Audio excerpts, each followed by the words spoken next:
warahmatullahi wabarakatuh. Ahlan wa sahlan and selamat datang sekali lagi bersama kita di podcast BTZ. Ahlan wa sahlan sahabat-sahabat semua. Baik, Alhamdulillah. How are you guys? I am good, Alhamdulillah. Sebelum kita lupa, this particular video is also in collaboration with our good friends at GERTV. GERTV adalah the social media ataupun the media wing for GER, Global Ihsan Relief, yang melakukan banyak usaha-usaha kemasyarakatan, usaha-usaha humanitarian. And for this time around, insyaAllah, we would like to bring your focus to a particular project that we are running. And it is called the Back to School Project. Ni kira dah nak kat ujung tahun kan? Back to school Back to School Project. So lagi-lagi kadang-kadang ada family-family yang maybe underprivileged, yang financially challenged, yang memerlukan sokongan. So for this particular campaign, kita nak try to provide 500 students with essentials for going back to school. For every $70 donation, kita akan berikan back to school punya pack for one child, which also includes $20 school shoe voucher so that they can start the school year prepared. Alhamdulillah. Kita kecil-kecil pun kadang terfikir juga kesian mak bapak kita prepare untuk kita dan sebagainya. Dulu kasut sekolah carefree pasal main takraw dulu. Carefree Correct. Yang $7 ni kan. Tapak dia ada miras lain miras kan. Yes. Dia macam ala-ala macam dia nak jadi Converse tapi dia tak, dia bukan Converse.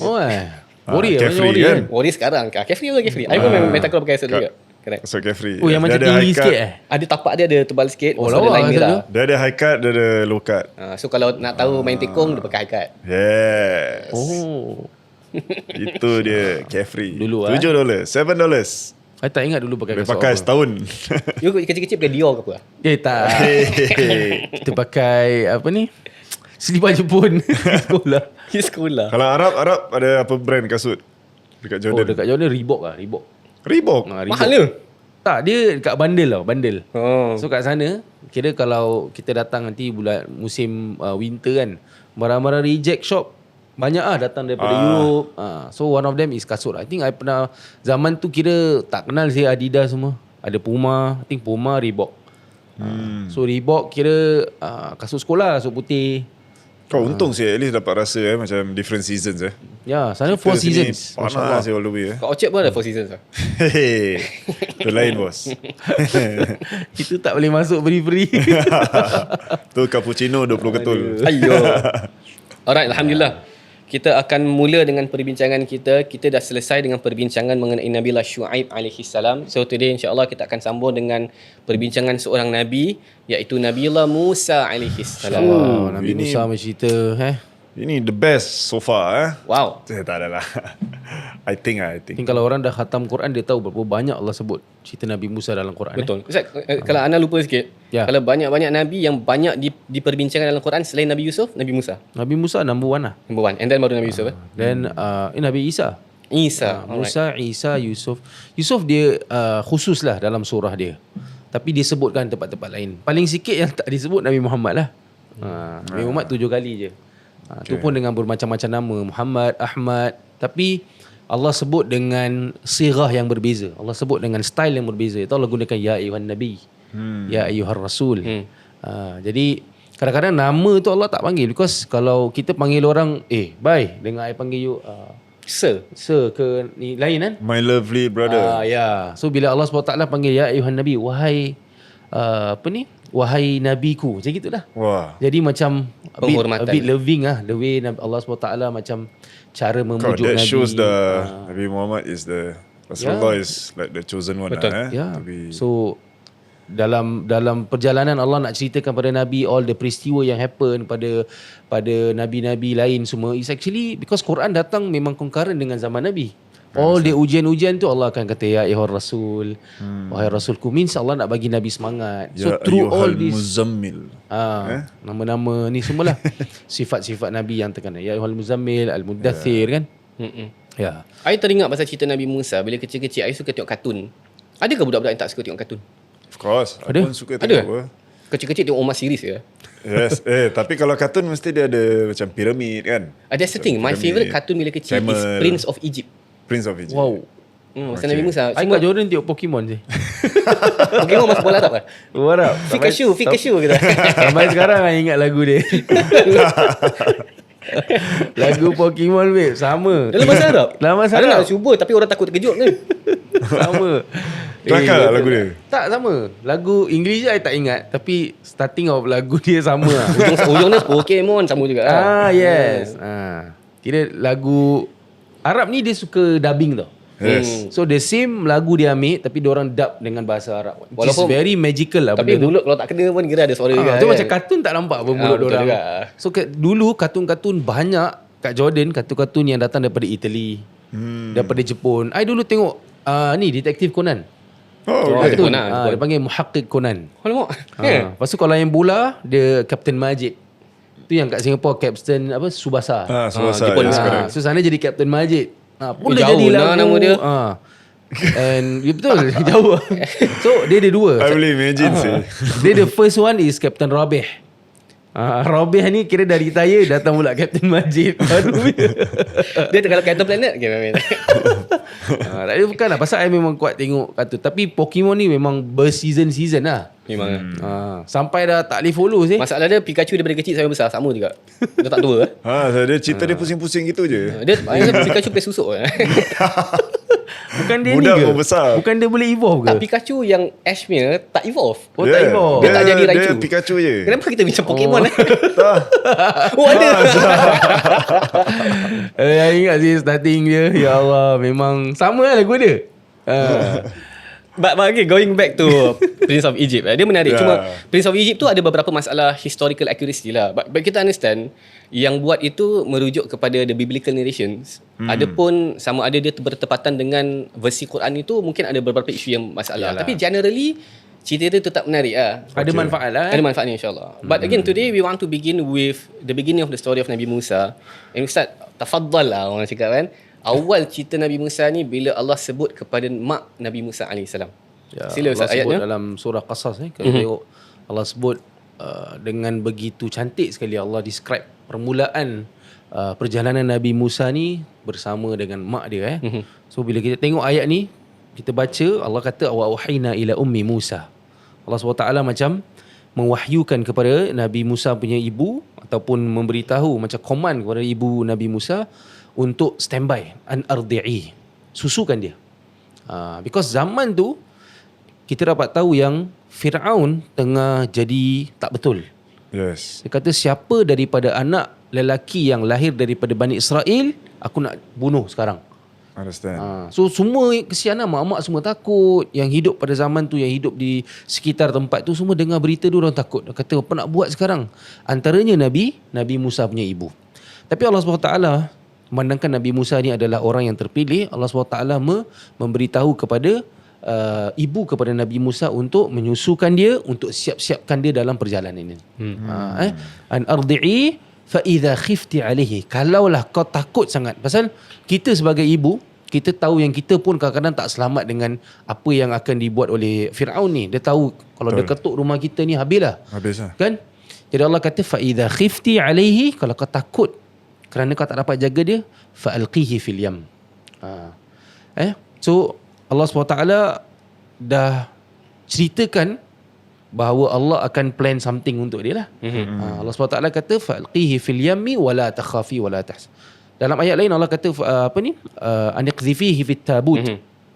Allah kata ambil Nabi Musa tu letakkan dalam tabut. Tabut tu is a small coffin lah.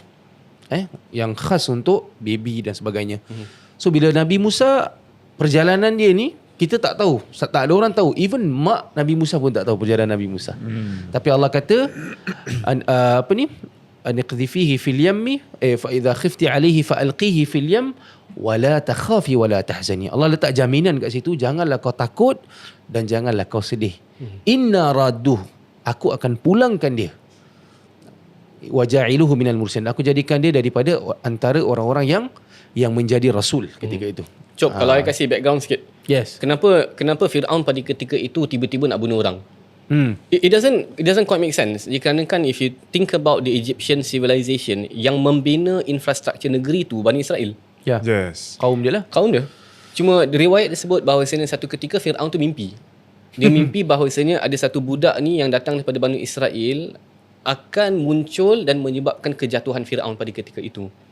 Dia pergi kepada bomoh-bomoh dia tanya ni apa cerita ni. Maka dia cakap this is real, this is going to happen. So you must make sure that budak ini dikesan cepat dan dibunuh. Cuma macam nak kesan? So the state policy was that mana-mana budak daripada Bani Israel bunuh. Wish. Patut tu Allah sebut wa izna jainakum min ali fir'auna yasumunakum su'al azab yuzabbihuna abna'akum, right? Ya. Allah selamatkan nanti, right? Ikan dekat ni memang cerita memang orang gila lah yang nak bunuh semua budak-budak. Yeah. Cuma ada perbincangan kalau kita fikir balik. Pada zaman Nabi Musa tu, Nabi Musa seharusnya dibunuh. Tapi macam mana pula Nabi Harun boleh diselamatkan? So this is another backstory in which Banu Israel complain dekat Fir'aun. Dia cakap, kau fikir balik, ni alasan lah actually. Correct. Kalau kau continue to kill our children, siapa yang nak binakan building-building kau lagi? That was the policy. Okay. Maka Fir'aun tukar polisi. Polisi dia adalah 1 tahun bunuh, 1 tahun tak bunuh. So takdirnya Nabi Harun lahir pada tahun yang tak ada bunuh. Nabi Musa Apa lahir. polisi? Muka dia daripada tadi macam Ini frust. Fir'aun, alamak. I tengah proses tau tadi. Apa saya setahun boleh bunuh, setahun tak bunuh. Repek lah ni Fir'aun. Memang dasar nama dia Fir'aun. As I was telling the story, muka dia memang nak meletup. Tak boleh blend lah No, betul. But going back to the story which is interesting, Ustaz tadi sebut, akhir ayat tu Allah sebut inna radduhu ilaik. Allah akan kembalikan. But kalau kita fikir balik, kalau ada orang nak datang nak bunuh anak kita, Allah cakap pertamanya adalah susukan anak ni. Apa kena mengena menyusukan anak dengan budak selamat? Tak ada kena apa? Yes, correct. Kemudian which is even weird than that, kalau kau takut juga kau letakkan dia dekat sungai. Kita fikir balik, ini pun macam mana budak nak selamat? Betul lah. Right? Yes.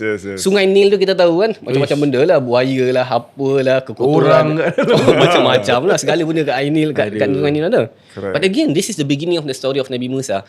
Allah nak cuba gambarkan satu mood and tone, bahawasanya perjalanan Nabi Musa tu macam ginilah. Segala apa yang dilakukan pada awal tu nampak macam tak lepas ni, nampak macam tak boleh settle ni. But dia adalah faith and tawakkul Nabi Musa kepada Allah. Begitu juga ibu kepada Nabi Musa AS. Ini yang kita kena belajar ni lah. Dari sudut kadang-kadang kita go through apa-apa pun lah, professional ke social media issues kan. Kadang-kadang kita fikir balik, Tawakal ni tak lepas lah ni. Yeah. Macam mana aku nak keluar pada masalah ni? But Allah sebut, no. We shall make things better for you.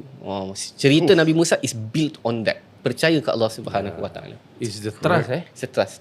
So senang cakap is the Bani Israel ni macam back then is diorang punya macam workers. Memang slaves at that point of time. Macam slaves. and Yalah, all that datang Fir'aun ni, dia datang daripada keluarga yang memang, sebab kita tahu bukan Fir'aun aja, kita ada banyak Fir'aun yang sebelum dia juga, yang hidup pada zaman Nabi Yusuf dan sebagainya. So these are the people yang memang angkuh lah, orang-orang besar lah. So ada zaman yang Fir'aun dia baik, ada zaman yang Fir'aun dia jahat. Tapi bila sampai Pak Nabi Musa ni, Fir'aun dia dah memang tak betul lah. Yang paling teruk. And disebab itulah disebutkan kisah dia paling banyak kat Quran. Allah nak tunjukkan inilah dalam dunia punya apa ni, konsep buat kriminal, buat crime ni, kau takkan boleh meet dengan crime. dia top kira. Dia top of the list ni Fir'aun jangan kata mana ada orang mimpi terus bunuh baby tu. Sure. Astagfirullahaladzim. Nanti ujung dia, keangkuhan dia terlihat apabila dia cakap ana rabbukumul a'la. Angkuh akhirnya dia cakap aku ni Tuhan korang yang paling tinggi. Ada mana manusia yang boleh sombong sehingga cakap aku ni Tuhan korang yang paling tinggi. Tapi ni Fir'aun punya perjalanan itulah permulaan Nabi Musa ni. Allah nak test mak dia lah. Kita cakap ni sebagai satu test untuk angkat martabat mak dia, which is not easy. Nampak dalam ayat ulama discuss banyak cerita ni, macam mana mak dia boleh lepaskan anak dia dekat dalam keadaan yang yalah dulu mana kita tahu, kita tak boleh track anak kita kat mana dan sebagainya. Cuma dia just letak situ because Allah kata inna raddu ilaiki wa ja'iluhu. Allah kata aku akan pulangkan kepada engkau dan aku jamin dia akan jadi orang yang hebat. Mursalin, orang yang hebat tu. Itu pun ada dalam surah Taha juga kan, yang kita, ada. yang kita So dia belajar banyak juga. repeated lah. Repeated Dalam surah Taha yang Allah sebut naqzifihi fit tabut. Allah kata letakkan dia dalam ni. Tapi dalam surah Qasas ni is sama juga kisahnya, cuma dia lebih detail. Dia lebih detail. Kalau kita tengok kat akhir last ayat dekat that page, Allah SWT sebut yang bagaimana Nabi Musa dia tak terima semua mak-mak lain yang nak menyusukan dia dan sebagainya. Itu isu dia lah sekarang kita bincang tu. Maka Nabi Musa ni akhirnya as a baby mengalir dekat kat istana. Yang jumpa ni adalah orang yang kerja dekat istana lah. Apa istilah orang kerja kat istana, orang perempuan dayang Macam dayang-dayang dia lah. Istana Isteri Fir'aun punya ada kaitan kemudian nanti tu. Slave gitu kan. punya servants lah consider. Ini cerita yang menarik jugalah bila akhirnya dijumpa, dibawakan kepada Asia Asia, yes. Isteri kepada Fir'aun. Now, kalau kita tengok pada ketika itu Bani Israel ni ada rupa tertentu, keluarga kepada Fir'aun ni ada rupa tertentu lah from a cultural perspective. And clearly memang budak tu budak Bani Israel. Dan seharusnya dibunuh lah. Yes. Tapi Allah Subhanahu Wa Taala meletakkan dalam jiwa Asia ni, di mana dia cakap kat Fir'aun, you know what? Don't kill him. Apa ayat dia, Ustaz? Qurratu ainin li. Correct. Maknanya macam sejuk mata aku melihat bayi ni kan. Qurratu ainin li wa la taqtuluhu asa an yanfa'ala. Janganlah kau bunuh dia. Mana tahu dia boleh. Ni kira jaminan isteri dia pula. Isteri dia pula tak ada bayi, tak ada baby. Ya, tak ada baby. Tak ada anak lah isteri dia. So bila dia nampak baby yang fresh lagi, yalah kita tak tahu macam mana Allah letak Nabi Musa the best condition tu kan. Correct. Perjalanan dia mungkin kalau kita tengok baby-baby yang biasa ni, tapi kalau kita tengok reality sekarang pun kadang-kadang ada benda-benda yang berlaku dalam zaman kita ni, accident ke apa, tapi baby selamat. Betul. Rumah runtuh, Rumah terbakar. tapi baby macam mana orang tua Saya boleh heran selamat? kan. Kalau kau rasa kau boleh selamat, tengok bayi ni terselamat je, siapa yang jaga dia? Itu nak prove to everyone yang Allah jaga dia.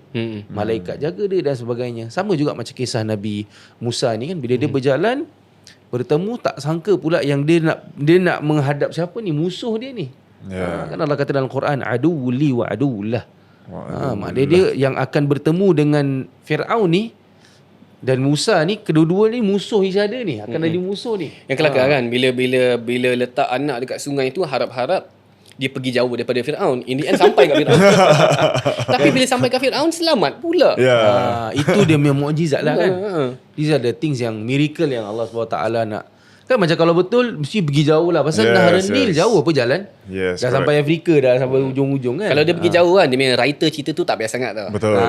Kalau dia dah pergi tempat lain, dah lain lah. Cerita tu boring kan. Cerita tu dah macam boring. Tapi pergi kat orang yang ni kan. So kalau macam you tulis balik cerita dia, you akan macam, apa akan jadi sih? Yeah. Tu yang terkejut Banyak kan. suspend lah cerita Itu ni. dia cakap, tak boleh teka memang cerita ni. Cerita Nabi Musa dan para awal memang tak boleh teka. Correct. No, perkataan isteri kepada Fir'aun tu menarik. Qurrat ain li walak. Dia cakap ini adalah qurrat ain. Qurrat ain kalau bahasa orang putih dia sebut, bahasa orang Melayu dia sebut penyejuk mata. Penyejuk mata. Qurrat ain ni dalam doa kita, Rabbana hab lana min azwajina wa dzurriyyatina qurrata ain. Qurrat ain orang Arab sebut. Qurrat ain ni biasa ni digunakan kat mana tau? Kat padang pasir. Orang Arab kalau jalan kat padang pasir ni, antara benda yang payah adalah panas dan sakitnya mata.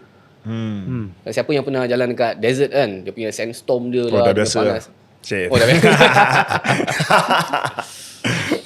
Maka orang Arab apabila jumpa teduh, Yes. diorang akan cakap qurrat ain.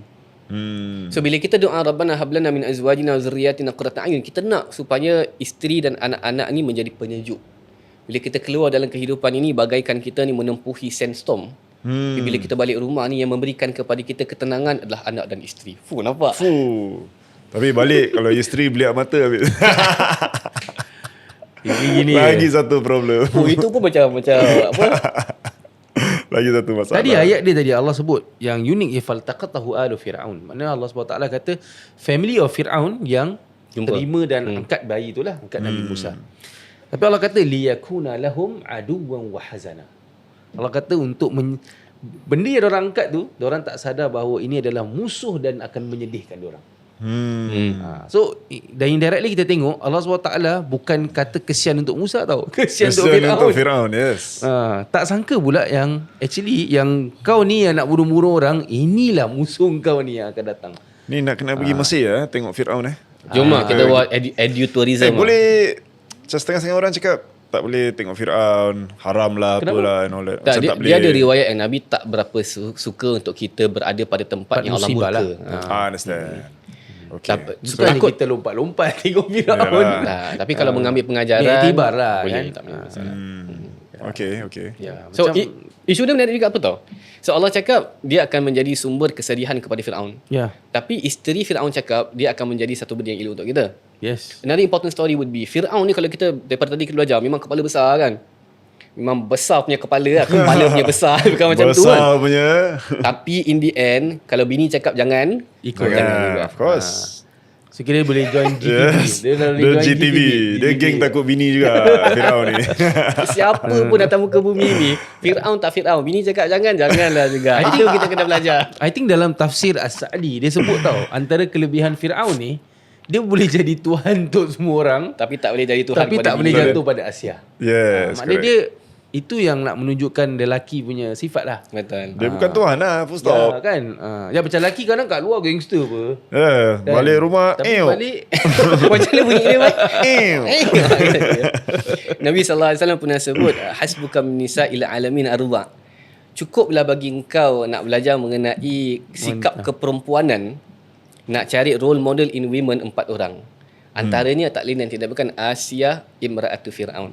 Nabi SAW sebut hadis Imam Muslim rahmatullahi alaih. Allah. Right. So memang kita akan sampai kepada cerita Asia nanti. Ya. Ada doa yang disebut apa namanya, Rabbi ibni li indaka baitan fil jannah wa najjini min fir'auna wa amalihi wa najjini minal qaumil zalimin. Tapi itu nanti. Tapi nak cerita bahawasanya Asia ni bukan calang-calang orang. Nabi sebut di antara orang perempuan yang hebat di atas muka bumi ini dalam sejarah manusia, Asia. Antaranya Sumayyah kan? Antaranya Khadijah, Fatimah. Aisyah. Bukan. Aisyah adalah hadis lain. Kemudian ni Maryam Maria. ibnatu Imran. Ya. Dalam hadis tersebut. Yang Sumayyah surah dia Maryam pun mothers lah kan. Mothers lah. Tapi surah Maryam pun nanti. Cuma bezanya apa? Kalau kita tengok Fatimah anak Nabi, Khadijah isteri Nabi, Maryam mak kepada Nabi. Asia ni tak ada kena-mena dengan Nabi mana. betul. Mungkinlah dia mak angkat kepada Nabi. Ya. Probably. Because kerana dia diseksa pun kerana dia ikut Nabi Musa pun. Ikut anak. Yeah. Dia ikut dakwah Nabi Musa tu kan. Now, kita move on. Ada satu ayat Ustaz yang mungkin Ustaz boleh nak terangkan. Wa asbaha fuadu ummi Musa farigha. So, yalah. Mak Nabi Musa ni kira dah buntu lah. Allah kata farigha tu dah kosong lah. Kepala dia dah pening lah. Apa yang berlaku sebenarnya kat anak aku ni kan? Hidup ke? Mati ke? Orang colek ke? Confirm lah. I think mak mesti, tu yang mak dia dapat news kan. ya. Suruh Belum lagi. Belum Sikit. lagi. Sikit. So bila Allah kata wa asbaha fuadu ummi Musa farigha, Allah nak tunjukkan yang macam mana Allah bantu pun tetap mak tu dia akan rasa seperti biasalah. Walaupun Allah dah jamin apa, Allah kata inna radduhu ilaiki waja', tapi mak macam mana pun tetap ada that sifat yang apa jadi ke anak aku ni. Of course, Jumpa risau dengan lah. siapa dan sebagainya kan. In kadat latubdi bihi laula apa ni Allah kata kalaulah in kadat latubdi bihi laula arrabatna ala qalbiha.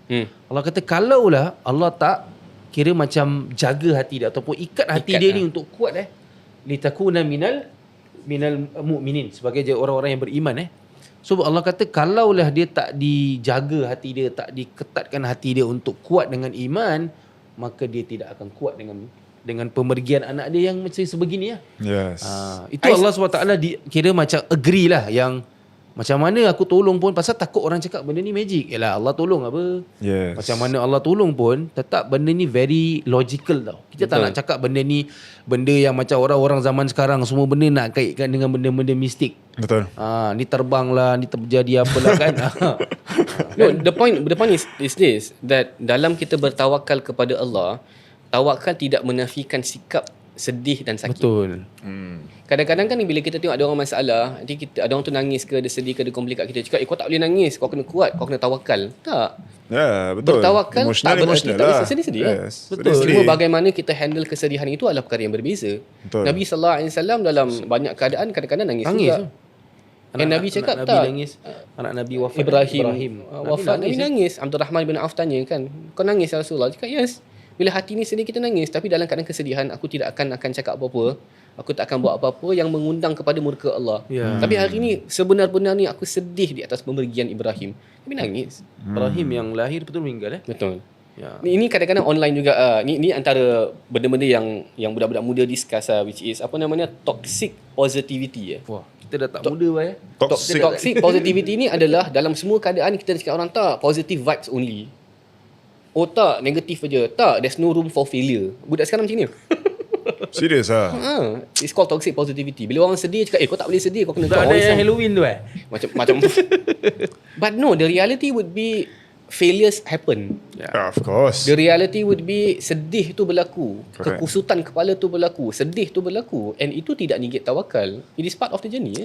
You know, you cakap pasal positive. Yes, of course. Everybody nak kena positive to achieve something, right? Tu kira-kira macam kuatkan the inner you. But you see, failure datang, you must accept that failure. You nak kena tahu that is failure. Baru you boleh tahu how to overcome that failure. Betul tak? It's not more of like macam okay fail tak apa, positif tak apa, positif tak. Tidak say benda fail then you need to macam buat homework balik. You cannot be like macam okay you fail, macam fail exam. You fail exam, tak payah belajar, go lagi. Tak akan jadi. Correct not? There must be a sense of macam recovery kita lah. nak kena tahu okay what went wrong. Okay, this is what went Review wrong. semua, Okay, correct. Then I won't do this again. I will take a different approach. Macam I rasa I faham lah where this is from. Macam I think that in my life, my personal life, I've learned more from failure than I've learned from success. exactly, betul. I also don't know how to define success. To be Dan honest, honestly, like betul. macam what is the real definition of success? Success Besok- is in jannah lah kan. Yeah. Ustaz ni Full, dapat, Ustaz. Masya Allah. A'udzubillah. Qala rabbi Oh, itu kita sampai nanti tau. No, kita nak habiskan cerita Ada ni. ke? Sampai ke? Ada lah nanti. Cerita Nabi Musa. Right? yes. No, cerita dia adalah in the end Nabi Musa sebagai seorang bayi menangis. Nangis pasal budak lapar. Nak diberikan susu bagi kat satu perempuan tak boleh. Satu perempuan tak boleh. Satu Cari perempuan tak satu boleh. tempat tu, Tak semua boleh. cari. So the idea would be now it makes sense. Bila Allah sebut kepada mak Nabi Musa, suckle him, supaya susu yang dia rasa awal tu dia tak nak susu lain kecuali susu. Mak dia. Mak dia. Mana Now dia it makes sense. kasih dia trademark Ya. Wah. Tak, aku tak nak susu lain, aku nak susu yang first kali tu. Susu mak dia. Macam best dia punya puzzle you dapat je macam terus happy sih. Begitulah aturan Tuhan kan kawan-kawan. Oh. Akhirnya dia cari, dikatakan ada orang perempuan dekat ujung kampung ni, agaknya dia ni memang boleh memberikan susu. Dikembalikan Nabi Musa AS kepada maknya. Maka kata Allah Subhanahu Wa Taala, tak ke kita dah cakap kita akan kembalikan anak kau kepada engkau. Sekejap. Itulah macam bila Allah macam letak. Tadi macam Allah kasih suspend. Suspend dia dah, jap, mak dia yes. dah tak tahu nak buat apa ni Nak semua. test lah, tengok iman kuat Jadi Allah SWT kata tak apa. Aku dah kalaulah kerana dia tak Allah ikatkan hati dia dengan iman, maka dia takkan kuat dengan benda ni. Tapi Allah kata janji tetap janji lah. Yes, Aku akan of course. pulangkan anakmu kepadamu. Lepas tu bila Nabi Musa macam tadi Ustaz Taufik kata Nabi Musa di pas-pasing lah. Orang kata pasing-pasing lah. Siapa ni? Orang kan ada banyak dayang-dayang. Sekali Nabi Musa pula tak nak. Susu tak nak. Tapi kalau budak nangis nak susu, kau panik juga. Yes, of course. dah tahu dah, cukup tahu. Beberapa kali pak. Jadi sampai macam mana ni? Lagi yang first dia. So Alhamdulillah. So cerita dia kakak dia datang. Macam mana tu cerita dia? Cuba cerita sikit. Apa ni? Wa qalat li ukhtihi qussih. Hmm. Kan? So Nabi Musa bila dah dibagi-bagi kat semua orang dia tak nak. So ada seorang gadis lah kan pun terdengar yang dia cakap ada bayi yang nak disusukan ke? Tu kakak dia tu? So dalam riwayat mengatakan kakak dia pun tak tahu yang itu Nabi Musa asalnya. Okay. So cerita dia macam very macam Mysterious lah. Mysterious lah. Macam Okay, kakak dia okay, pun okay, tak tahu. okay. Kakak dia just nak tolong lah. Tergantung sikit lah. Kakak dia just nak ni baby okay, tak apalah. Since mak aku ni tak jumpa Musa kan. Aku yes. kasih dia ni lah. Kalau dia tahu kat ni macam keluarga rupanya. Itulah. Kira kalau macam Nabi Orang kena Musa, sih. kalau kakak dia datang dia tak sebab dia tahu, yelah macam nampak benda tu agak macam Allah plan lah. Pun boleh jadi. Tapi benda ni lagi dalam riwayat mengatakan bahawa Allah tak sebut kakak dia tahu ke tak tahu. Allah kata qalat li ukhti qussi fabasrat bihi an junubi wa hum la yash'urun wa harramna alaihi almaradi'a min qabl. Jadi semua yang dia dah try itu Allah SWT seakan-akan macam halang lah. So sebab dia untuk apa? Ya imagine kalau 1,000 orang yang test tu tapi still nak balik tu dia Dah mother, yes. Which is interesting lah. magical lah. Dalam hidup ni kalau Allah tutup pintu-pintu kan, kadang-kadang ditutupkan pintu sebab Allah nak tunjukkan kita kat satu pintu aja kan. Betul. The only one door. Correct. So So you kita just kena find that door lah basically. Ya. So lepas Allah kira dah macam haramkan lah. Allah dah batalkan semua orang-orang lain untuk dapat rasakan Nabi Musa ni. Jadi Allah kata hal adullukum ala ahli baiti yakfulunahu lakum. Jadi Nabi Musa yang kakak pun cakap lah, kau nak tak aku ada satu tempat ni kira kau boleh hantar lah, boleh test lah, boleh jaga dia al-kafal lah, jagakan dia lah. Wahum lahu nasihun. Diorang pun okey lah. Diorang kata okey lah kalau gitu kita try. Terus Allah terus jawab dengan ayat faradadnahu ila ummihi kay taqarra ainuha. Allah kata tadi mak lain yang tengok engkau sejuk kan hati dia. Sekarang Allah kata aku pulangkanmu wahai Musa ke ibumu kay taqarra ainuha supaya kau sejukkan mata ibumu balik. Wala tahzan walita'lama anna wa'dallahi haq. Jangan kau bersedih dan supaya kau tahu bahawa janji Allah itu adalah Benar. janji yang benar. Alhamdulillah. Subhanallah Ini Masya baru Allah. satu page je cerita ni. sih. Ini Baru I cakap first you je, terus terang. starting je cerita Dalam dia. pengalaman jadi imam, kalau kena dekat ayat ni I cakap you macam tengah tengok kartun lah kat depan. Macam boleh dia actually dalam ayat ni ada banyak hikmah tau. Antara hikmah dia is Allah nak tunjukkan betapa besarnya jasa ibu tu. Sebab tu Allah sebut ummi Musa. Allah sebut. Yang cerita Nabi Musa ni ada 2 mak. Dan dia ada mak angkat ataupun mak angkat lah Mak angkat kan. lah, mak angkat. Mak angkat dengan mak betul. Tapi permulaan kisah dia tu Allah kata Nabi Musa kan, siapa pun rasul dia seorang nabi yang Allah hantar tu datang kepada mak angkat dia terus boleh sejuk hati. Kalau ikut cerita ni, mak dia tahu, Allah sebut cerita ni mak dia tahu, mak dia mesti akan sedih apa. Yalah, of course. Kau pun kasih sejuk sayang, nampak anak aku kan. Yes. Patut aku yang sejuk mata Kan aku kena letak anak aku dekat Nahar Nil dan sebagainya. Tapi Allah kata last kali aku pulangkan faradnahu ila ummihi kay taqarra ainuha, supaya engkau sejukkan balik mata dia. Mak dia dua-dua dapat lah. Yang lebih berhak sejuk mata ni mak Musa yang betul. Allah Perjuangan takdirkan. lah. Ya, correct. Tapi dalam ayat ni Allah kata wali ta'lama anna wa'dallahi haq, supaya engkau tahu Allah SWT sebut ayat ni bukan untuk Nabi Musa aje ataupun mak dia, untuk kita tahu bahawa janji Allah itu adalah janji yang benar. Maknanya kita tak tahu berapa lama perjuangan diorang melepaskan Musa. Allah tak sebut. Yalah, lama tak lama, yang penting balik apa. Betul. Kan, so bila dah balik tu, yalah lagi lama lagilah value bila dia balik tu kan. Betul. So bila dia balik tu Allah kata perjalanan yang sangat-sangat memberi kesan kepada kita lah, supaya kita tahu bahawa janji Allah, kalau Allah kata janji itu betul, benar, kita kena yakin dengan tu, plus usahalah and tawakal pada Allah Subhanahu Wa Taala. Alhamdulillah. Dengan itu ladies and gentlemen, ini first part. Kita tak tahu, tak boleh nak menjanjikan berapa part ni. Awal-awal dalam kepala Boleh nangis lah. dalam kepala saya ni nak try buat pindik, tapi kita fikir balik, kita tengoklah macam mana. Okay, Kalau kita perlu go kepada je, 4 kita part, go je lah. kalau boleh 4 part, 4 part. Kalau lebih 5 part, 5 part. Kalau terpaksa 10 part, 10 part lah. Tengoklah macam mana. Tengok macam mana. Right, wallahu alam, mudah-mudahan apa yang kita bincangkan ini bermanfaat. See you guys in the next video. Assalamualaikum warahmatullahi Wabarakatuh.